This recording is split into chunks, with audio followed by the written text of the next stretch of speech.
Okay. Little man woke up. Hi guys, welcome to my channel where I grace ambitious women with all things beauty, fashion, and lifestyle. Today I just thought, why not give a video on how to get through active labor and delivery? So here we are.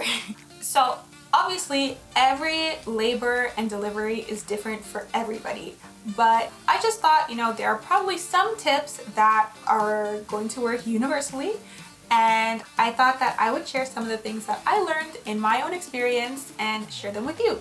I'm hoping they'll work for you too, but obviously there are so many different ways to get through labor and to help move delivery along smoothly. So it's just one person's experience, right? I personally have two little ones, and in terms of the labor and delivery for both, they actually went by pretty fast. The second one I think was slightly faster than the first one. Especially because there were some things I learned from the first one that I took into my second time around. So yeah, that really helped. From active labor to delivery, it was within the span of, I want to say an hour and 15 minutes. Yeah. And obviously, that's not the standard by any means. But in terms of the actual delivery, I think I pushed him out in, 5 pushes. I think I had 5 pushes. Yeah. So during both labor processes and delivery, I did not do epidural. The first time around, I was on the gas, the laughing gas.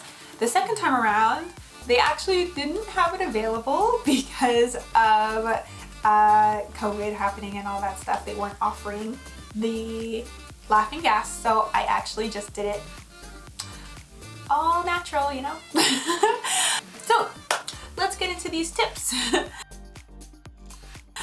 My first tip would be to breathe through the contractions.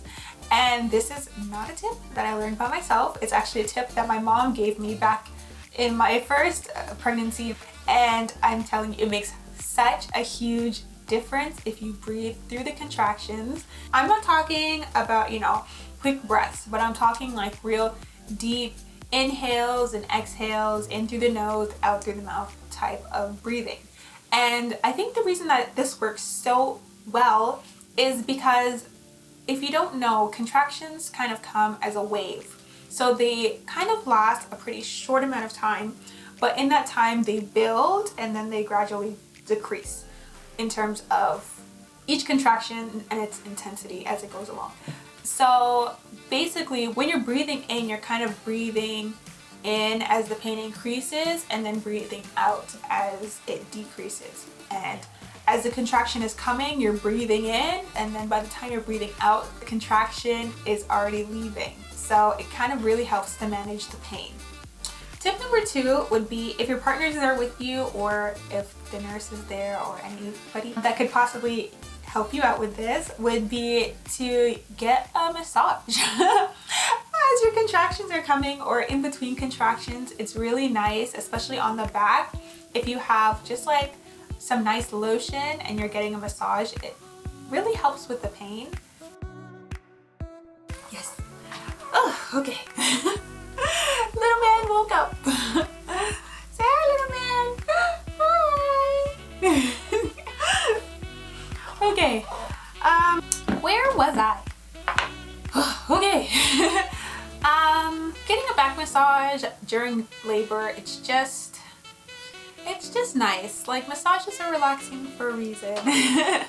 And it really doesn't hurt to have one, unless, for your personal preference, you just don't want to be touched during labor. That, by all means, I completely understand. But if not, I would just suggest bringing some nice body oil or body lotion just in case, especially one that has a scent that you really enjoy. And yeah, take that with you into labor, to the hospital. It might really help.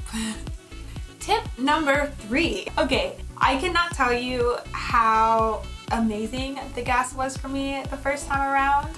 I wasn't able to get it the second time because of COVID. They weren't offering it, and I was so sad.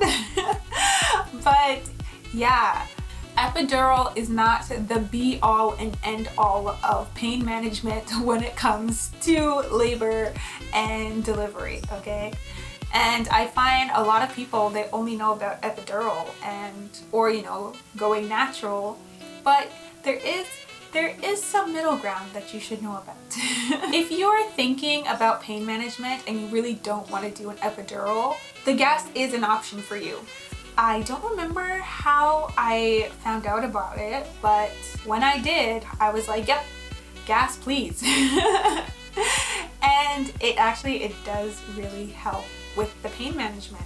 Especially, again, from tip number 1 and the whole breathing thing, it does definitely help with like controlling your breaths. And yeah. Tip number 4, do not go to the bathroom. So there will be a time during your active labor where you will feel the need to poop. And at that point, I'm telling you, do not go to the bathroom. Even if it's the smallest feeling that you have to go poop, please do not do it. I actually made the mistake during my first time around, and it can actually cause you to tear if you start pushing too early. And chances are that feeling that you have to go to the bathroom is actually just your baby ready to, come out. So please, if you're far along, or even if you're not far along in active labor, just in case, just let your nurse know, and they'll take the steps from there. Okay, in terms of pushing, it really actually helps if you get clarification during the pushing process. And also instructions, don't be afraid to ask the doctor for the best way to make the delivery process easier and faster for you, because chances are they've done it a million times, and they probably learned some tips on how to actually get you through your labor. So in terms of the actual pushing process, I really can only tell you based on my experiences, but usually things get very intense very fast. I'm just gonna go through the tips that helped me during my process, and hopefully they'll help you too. So basically, on the first push, what I recommend is to just get used to the feeling and the sensation of pushing, because there's no other way to describe how it feels to push out a baby, like a full baby out of you. So on that first push, just obviously try and push as much as you can, but I would just use that push to just get used to how it feels. My second tip would be to kind of not necessarily focus on the things that are making you uncomfortable, but to be mindful of them, and if there's any way to possibly get rid of them, then get rid of them then, because you don't want anything distracting you from the task at hand. And if something's making you uncomfortable, or you're feeling a sensation like your doctor is poking around at you, or trying to open you up to help the baby come out, you don't want to be focused on that. You want to be focused on pushing. So yeah, if on that first push or any of the pushes that you feel something uncomfortable, you feel something cold on you, touching you or something, just simply in the moment ask them to get rid of it. But if that's not possible, then after the contraction is over and that pushing session is over, just ask, hey, what was that? Can it not happen again maybe on my second push? And if there's a reason for it, or your doctor, just get your doctor to explain it to you, so that way on your next push you're not focusing on it. Julie has the hiccups. Okay. Okay. A really good tip that has worked for me would be to ask your doctor, or the person who's helping you to deliver, ask them to explicitly tell you, like, okay, time to start pushing now, time to stop pushing now. Not only will it help you to get the most out of your contractions during that time, but it will also help to prevent you from tearing. They actually also have more clarity about when your contraction is starting and stopping because they can actually see it on the monitor. So yes, they will be able to tell you when exactly to start pushing and when to stop. My next tip would be not to focus on where the baby is, but to mainly focus on the doctor's instructions, because I feel like, well, at least for me, I really couldn't feel where the baby was after each push, and I really felt like I was getting nowhere. But honestly, if you're pushing, chances are the baby's coming out. So it's really best not to focus on that and just focus on pushing, focus on your doctor's instructions, because that's really what's gonna get you somewhere. Not trying to figure out if the head is there or, you know, where you're at. Because it's very hard to tell. A really important tip would be to take a break in the middle of a contraction if you need to, okay? Like, yes, it's best to push on each contraction and it really helps the process move along faster, but pushing is like, it's such an intense process, and you, like, sometimes you might really feel it like in your head, all the pressure that's built up while you're pushing.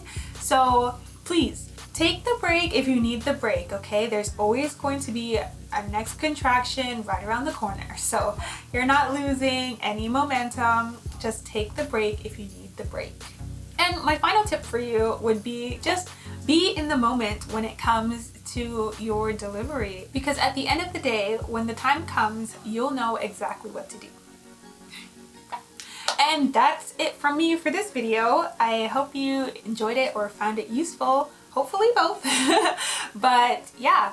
Also, whether you're watching this video pre-labor and delivery versus whether you're watching it, you know, post, please feel free to subscribe, and if you want to get notified, please by all means do that. I have some things coming that were definitely useful to me, and I hope they will also be useful to you, so please stay tuned for that. But with that, I will see you next time. Bye!